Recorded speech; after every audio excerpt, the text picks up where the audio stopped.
Kimberly from Fat Quarter Shop, and today we're going to go off the rails making this quilt. It's sure to be the star of the show.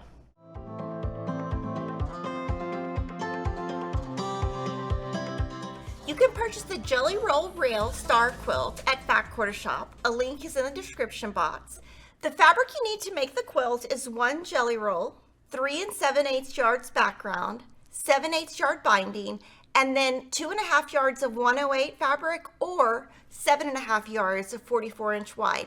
Today, we're featuring the Rosie collection by Fig Tree from Moda Fabrics. After you've gathered your pattern and fabric, let's jump into assembly. The first thing you're going to do is sew 3 strips together. We're going to be pressing open on this quilt because there are so many seams that are going to touch. This will measure 6.5 inches by width of fabric. You're going to make 12 of these. And then from each of them, we're going to subcut them into 5 6.5-inch squares to get a total of 60 units. I'm going to line up both lines on the ruler with that strip and cut. And then I'm just using a 6.5-inch ruler so that when I subcut, I don't have to think. I just put it on the edge and cut. And again, 5 from each strip sets. Now, as you go down, if you notice that your measurement is off, so you can see straight line here and it's a little bit off here, what you can do is make another straight cut, turn that around. And that's going to happen when you have jelly rolls just because there's a big long strip and stuff is bound to move. You will have 60 jelly roll rail units. Now you're just going to mix and match your rail units. You're going to place 5 of them horizontally and 4 vertically. And you can see I've just tried to vary the placement of my fabric so we don't have too many blues touching, too many reds touching, just make it a big variety. You're going to sew these together and you're going to make 6 total. And when your unit is together, this is what it's going to look like. And now this is the easiest part of the quilt. Now we're going to move on to the hard part.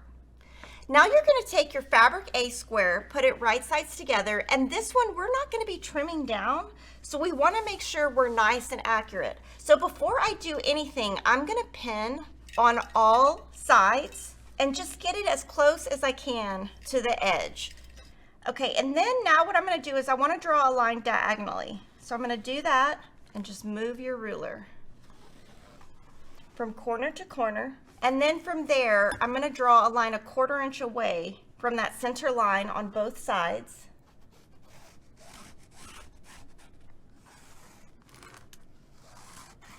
And then what I'm going to do is I'm going to stitch on these 2 outside lines.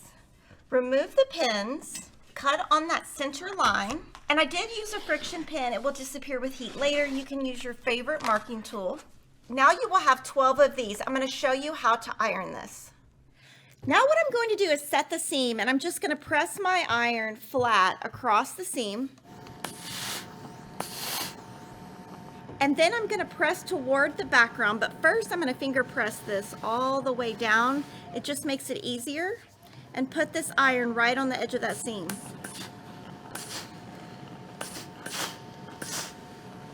Then I'm going to flip this over and then finger press this open and press open.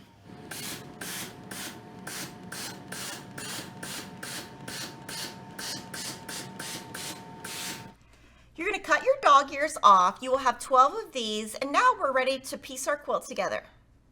So the layout of the quilt is very simple. You're just going to be adding your units with your fabric B squares. And what's great about this quilt is you can leave the border off to have a smaller quilt, or you can make the border really wide to adjust the size to be much bigger.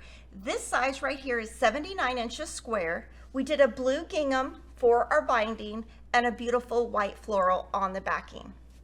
The Jelly Roll Rail Star pattern is a great display quilt for your home because it's an oversized star which you can really have fun with by using scrappy fabrics and switching out the background. It also fills a lot of space on the wall. Make sure you like, comment, and subscribe, and I'll see you next time.